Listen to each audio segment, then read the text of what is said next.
کہ نبی کے بارے میں, صحابی کے بارے میں, اہل بیت کے بارے میں, ولی کے بارے میں, کسی کے بھی بارے میں بات کہی جائے گی تو حدود شرع میں کی جائے گی, شریعت کے باہر نہیں کی جائے گی. جب قرآن ان کو بشر کہہ دے تو ہر مومن کی یہ ذمہ داری ہے کہ ان کو بشر مانے, ان کو بشر مانے. وہ بشر ہیں. جو بشر نہیں مانتا نبی کو وہ کافر ہے.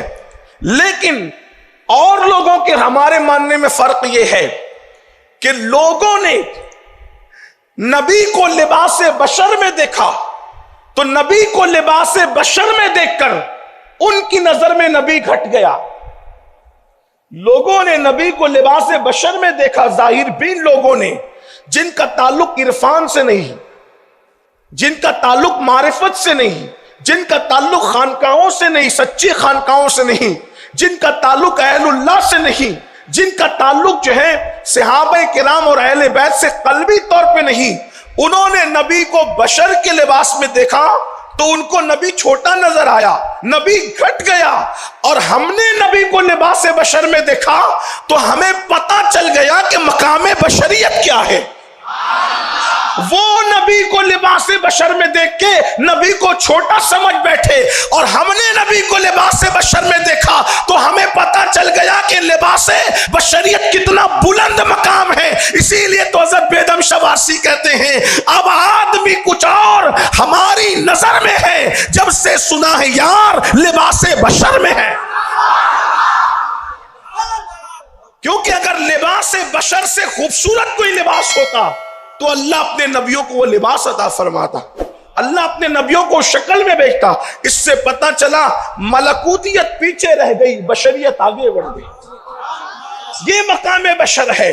لوگوں کو بشریت کا مقام نہیں پتا. لوگ مقام بشریت میں, لباس بشریت میں محبوب کو دیکھ کر دھوکہ کھا گئے. اور ہمیں اندازہ ہوا کہ لباس بشر جب محبوب کو پہنا, آپ غور کریں, آپ جب کسی بڑوں کی محفل میں جاتے ہیں تو آپ اسی لباس کا انتخاب کرتے ہیں پہننے کے لیے کہ آپ کی پوری تجوری میں یا آپ کے پورے کپڑے کے بکسے میں اس جیسا خوبصورت لباس نہ ہو, ہے نا.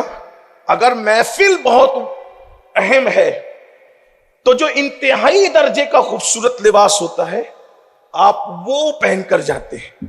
دوسری بات, اگر کسی محبوب کو کوئی لباس تحفے میں دینا ہو تو پوری دکان میں, اگر واقعی محبوب آپ مانتے ہیں, چیٹنگ نہیں کرتے کسی کے ساتھ, محبوب مانتے ہیں, تو پوری دکان میں سب سے آخری درجے کا لباس ہوگا, اس جیسا کوئی نہ ہوگا, اسی کا آپ انتخاب کریں. تو جب تو اپنے محبوب کے لیے اپنی پوری دکان سے, پورے شو روم سے انتہا کا انتخاب کرتا ہے, تو جب اللہ نے اپنے محبوبوں کے لیے جس لباس کا انتخاب کیا اس لباس سے بہتر لباس قدرت کا کوئی تھا نہیں, اور اسی لباس کو لباس بشریت کہتے ہیں. یہاں سے آدمیت کی عروج, بلندی اور عروج کا اندازہ کون لگا سکتے. اسی لیے تو لباس بشریت کی اتنی اہمیت ہے اسلام میں کہ انسان کو بشکل انسان اللہ جہنم میں داخل نہیں فرمائے گا. انسان کو بشکل انسان اللہ جہنم میں داخل نہیں فرمائے گا. جس کو بھی جہنم میں ڈالے گا پہلے اس کا منہ بدلے گا, منہ تبدیل کرے گا, اس کے بعد جہنم میں ڈالے گا. کیوں؟ اس لیے کہ یہ بشکل انسان بفرض محال اگر کسی کو جہنم میں ڈال دیا جائے تو جہنم اس کو جلائے گی نہیں. اس کی وجہ یہ ہے کہ اس کی شکل تو اللہ کے نبیوں کی شکل کی طرح ہے. جو شکل محبوب پر ہے اس کو جہنم جلا کیسے سکتی. اس لیے پہلے شکل بدلی جائے گی, اس کے بعد جہنم میں ڈالا جائے. بعض مفسرین کہتے ہیں شکل کون سی ہوگی, تو کہا بچھو کی شکل میں ڈالا جائے گا جن کو جلایا جائے گا. الگ الگ شکلوں کا. بہرحال تو یہ ایک وضاحت تھی جو کر دی گئی کہ حضرت آدم علیہ السلام پہلے انسان ہیں اور اتنے خوبصورت تھے کہ فرشتے بھی ان کے حسن پر حیران تھے کہ ایسا بھی کوئی حسن والا. اسی لیے قرآن ان کے بارے میں کہتا ہے کہ اللہ نے آدم کو انہی کی شکل پر پیدا فرمایا. اللہ نے آدم کو انہی کی شکل پر, انہی کی شکل سے مراد بعض لوگوں نے اس کا ترجمہ اپنی شکل بھی فرمائی, اپنی صورت بھی فرمائی ہے, لیکن جو ہے وہ یہ اس طرف بھی جو ہے وہ اہل علم گئے کہ اللہ نے آدم کو انہی کی شکل پہ یعنی آدم کو بشکل آدمی پیدا فرمایا، جو ان کی شکل ہو سکتی تھی اسی شکل پہ پیدا کی۔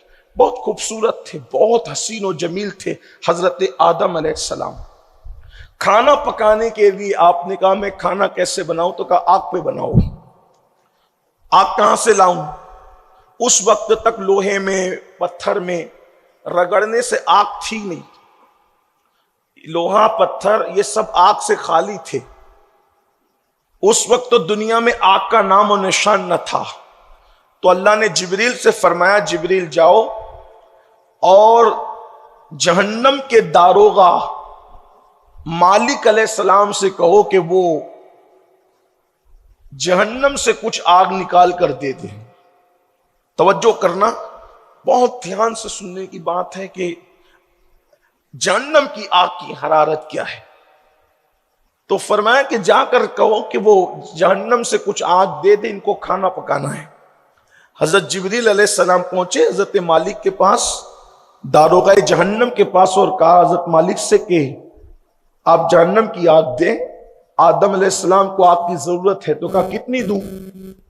جہنم کی آگ میں سے کتنی چاہیے آپ کو؟ تو حضرت جبریل علیہ السلام نے فرمایا ایک کھجور جتنی ہوتی ہے وہ کھجور کے برابر دے تو کام ہو جائے گا ان کا۔ تو حضرت مالک نے فرمایا جبریل اگر یہ کھجور کے برابر تم آگ جہنم کی دنیا میں لے گئے، ایک کھجور کے برابر لے گئے یہ آگ کو، تو زمین آسمان سب جل کے بھسم ہو جائیں گے، کچھ رہے گا نہیں۔ ایک کھجور جتنی آگ، دھیان سے سننا یہ حدیث پاک ہے، اللہ اکبر، یہ کھجور اتنی آگ اگر لے گئے تو زمین اور آسمان جل کر کے بھسم ہو جائیں گے۔ تو حضرت جبریل نے کہا پھر اس کا آدھا کر دو، یعنی آدھی کھجور کے برابر دے دو۔ تو کہا اگر آدھی کھجور کے برابر بھی لے گئے تو قیامت تک کبھی آسمان سے پانی کا ایک قطرہ نہیں برسے گا اور زمین سے ایک اناج کا دانہ بھی نہیں اگے گا، کیونکہ آگے تو پانی بھی برستا ہے اور اناج سے زمین سے دانہ بھی اگنا ہے۔ اگر تم آدھی کھجور کے برابر لے گئے آگ تو پھر بارش بھی ختم ہے اور اناج بھی ختم ہے۔ تو کہا پھر، تو کہا ایک کام کرو، ایک جو کے دانے کے برابر لے جانا۔ توجہ کریں، جو سمجھتے ہیں نا گیہوں کے دانے کی طرح ہوتا ہے، جو کے دانے کی برابر، بلکہ گیہوں تھوڑا موٹا ہوتا ہے لیکن جو ہے وہ حیت کے اعتبار سے تھوڑا سا باریک ہوتا ہے، چاول سے تھوڑا موٹا اور گیہوں سے تھوڑا سا باریک ہوتا ہے، اس کو جو کہتے ہیں۔ اللہ اکبر۔ تو کہا کہ جو کے دانے کے برابر لے جاؤ، لیکن ایسے ڈائریکٹ نہیں لے جانا، بلکہ جو کے دانے کے برابر لے جانا اور اس کو 70 مرتبہ پہلے پانی کے اندر جو رحمت کا پانی ہے اس میں دھونا، غوطہ لگانا، یعنی جہنم کی آگ کو جو کے برابر لے کر ڈائریکٹ نہیں جا سکتے، کیونکہ وہ لے گئے تو بھی دنیا نے جل جانا ہے، بلکہ اس کو 70 مرتبہ رحمت کے پانی سے نہر رحمت میں 70 بار دھونا ہے، غوطہ لگانا ہے، اس کے بعد لے جانا۔ پھر روایت میں آتا ہے کہ وہ آگ جہنم سے نکالی گئی کتنی؟ جو کے دانے کے برابر، اس کو 70 مرتبہ رحمت کی نہر میں غوطے دیے گئے، اور 70 بار دھونے کے بعد جب جبریل اس کو لے کر کے آئے تو ایک پہاڑ پہ رکھا، اور جس پہاڑ پہ رکھا وہ پہاڑ جیسی وہ آگ رکھی گئی، 70 بار دھونے کے بعد بھی وہ جو آگ رکھی گئی تو وہ پہاڑ جل کر کے بھسم ہو گیا، وہ پہاڑ جل کر کے ریزہ ریزہ ہو گیا، اور وہ جو آگ جہاں سے نکلی تھی یعنی جہنم سے، پھر وہیں پر وہ لوٹ گئی، یعنی وہ آگ دنیا میں رہی نہیں بلکہ جہاں سے نکلی تھی وہیں پہ وہ لوٹ کر کے چلی گئی۔ لیکن جب وہ پہاڑ اس کی وجہ سے جلا اور جل کر کے بھسم ہو گیا اور ریزہ ریزہ ہو گیا تو اس آگ سے حرارت نکلی، اس پہاڑ سے حرارت نکلی، گرمی نکلی، اور وہی گرمی لوہے میں اور پتھروں میں بس گئی۔ اس کے بعد پتھر کو ایک دوسرے سے رگڑا جاتا تو اس سے آگ پیدا ہو جاتی، یعنی یہ جو آگ ہے دنیا کی وہ اس آگ کا دھواں ہے، دھواں جس سے ہم آج فائدہ اٹھا رہے ہیں۔ اب آپ ذرا اندازہ اندازہ کرنا, میری قوم کے جوانوں ذرا تصور کرنا, میرے بھائیوں ذرا سوچنا, کہاں جہنم کی آگ کا ایک جو کا دانا, اس کو 70 مرتبہ دھونا, اس کو کسی پہاڑ پہ رکھنا, پھر پہاڑ کا جل کر کے بھسم ہو جانا, اور اس کے بعد پھر آگ کا وہیں لوٹ جانا, اور پھر اسی جلتے ہوئے پہاڑ کی حرارت سے پھر آگ کا دنیا میں پیدا ہونا. یہ ہے جہنم کی آگ, جس کا ہم اندازہ نہیں کر سکتے, نہ اس کی حرارت کا, نہ اس کے جلنے کا, نہ اس کے جلانے کا. اللہ اکبر. اور پھر ہمارا حال یہ ہے کہ صرف علم نہ ہونے کی وجہ سے, قرآن و سنت پر نظر نہ ہونے کی وجہ سے, تعلیمات مصطفی صلی اللہ علیہ وآلہ وسلم حاصل نہ کرنے کی وجہ سے ہم اپنے آپ کو مسلسل ہر دن, ہر لمحہ, ہر سانس جہنم کے قریب کرتے جا رہے ہیں. ہم جہنم کا ایندھن بنتے جا رہے ہیں. افسوس ہے اگر کسی کو یہ پتا چل جائے کہ وہاں آگ جل رہی اور آگ کے کوئلے پڑے ہوئے ہیں تو لوگ وہاں پیر نہیں رکھتے, لوگ آگ کے کوئلے پر پیر نہیں رکھتے. لیکن افسوس, علم نہ ہونے کی بنیاد پر, یا غفلت کی بنیاد پر, یا شیطان کے مکر و فریب کی بنیاد پر جو اغوا کر لی گئی ہے فکر, اس بنیاد پر ہر وقت, ہر لمحہ جہنم کی طرف قدم بڑھتے جا رہے ہیں. احساس ہی نہیں ہے. میرے عزیز بھائی, اگر تو جھوٹی قسم کھا رہا ہے تو تیرا قدم جہنم کی طرف جا رہا ہے. اگر تو جھوٹ بول رہا ہے تو تیرا قدم جہنم کی طرف جا رہا ہے. اگر تو سود کے دھندے کر رہا ہے تو تیرا قدم جہنم کی طرف جا رہا ہے. اگر تو کسی لڑکی پر پاپ کی نظر ڈال رہا ہے تو تیرا قدم جہنم کی طرف اس طرح جا رہا ہے کہ تیرے اور میرے نبی, سچے نبی صادق و مصدوق نے فرمایا, جو کسی عورت پر پاپ کی نظر ڈالے گا اس کی آنکھوں میں جہنم کی سلاخیں ڈالی جائے گی, اس کی آنکھوں میں جہنم کا سرما لگایا جائے گا. افسوس, جس نبی کے کہنے پر بلا تردد خدا کو ایک مانا, جس نبی کے کہنے پر بلا کسی تردد کے قرآن کو اللہ کی کتاب مانی, جس نبی کے کہنے پہ فرشتے مانے, جبریل, میکائیل, اسرافیل, اسرائیل. میں پوچھنا چاہتا ہوں, کیا ہمارے باپ داداؤں نے ان فرشتوں کو دیکھا؟ کیا ان کے باپ داداؤں نے ان فرشتوں کو دیکھا؟ کس نے دیکھا ان فرشتوں کو؟ لیکن ہم کتنا یقین رکھتے ہیں, ہم اپنی ماؤں کے بیٹا ہونے پہ جتنا یقین رکھتے ہیں اس سے زیادہ جبریل کے وجود پر, میکائیل کے وجود پر, اسرائیل کے وجود پر, اسرافیل کے وجود پر, قیامت پر, حشر پر, نشر پر, عذاب قبر پر, انعام قبر پر, ان سب چیزوں پر یقین ہے کہ نہیں ہے؟ اور اسی کا نام تو ایمان ہے, اسی کا نام تو یؤمنون بالغیب ہے. آپ مجھے بتاؤ, جس نبی کے کہنے پہ سب مان لیا ہے, کیا اس نبی کے یہ کہنے کا احساس نہیں, اللہ اکبر, کہ کسی عورت پر پاپ کی نظر ڈالو گے تو تمہاری آنکھوں میں جہنم کی آگ کی سلاخیں ہوگی یا جہنم کا سرما لگایا جائے گا. اللہ اکبر.